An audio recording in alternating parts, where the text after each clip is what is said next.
Welcome to Real Talk Diaries. Che Guevara, voice of the voiceless. The rebel who shook the world, Cuban leader and Marxist revolutionary, Che Guevara, who became famous throughout the world as a symbol of revolution, is a courageous personality who raised his voice against injustice. Che's life is an authoritative narrative of the history of resistance to imperialism and exploitation in Latin America.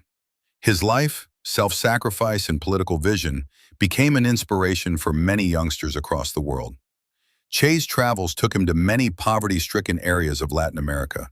He was clear, only a strong fight against imperialism, capitalism, and exploitative systems can bring equality.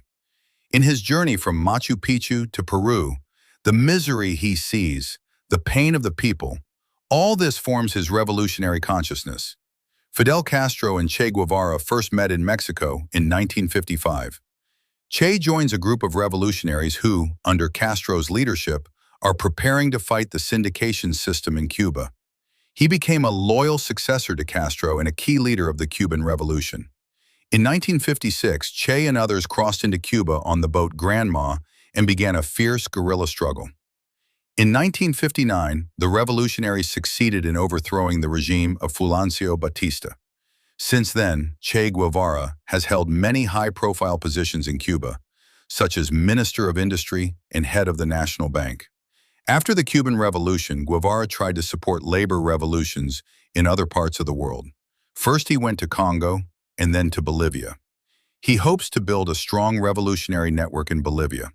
However, this attempt was not successful due to the lack of sensitivity and the intervention of the American CIA. On October 8, 1967, in the jungles of Yungas, Bolivia, Che Guevara was captured in a fight between soldiers. The next day, October 9, he was executed. After his death, Che's image, ideas, life, everything became the shape of the revolution. The image of Che Guevara can still be seen in youth products in many corners of the world, on shirts, on posters, on vests and banners, where he lives to this day. But his ideas are more important: self-sacrifice, justice, democratic faith, community of the deserving. This is the true legacy of Che. Che Guevara's life is an inspiration. Che Guevara teaches us to stand against imperialism and inequality, to make sacrifices for it, to live for the faith. Although some accuse him of being a humane warlord, of not being a doctor, of being a dictator, even greater than they are, we can understand what he was trying to do. Che Guevara says, "Let me say, at the risk of seeming ridiculous, that the true revolutionary is guided by great feelings of love.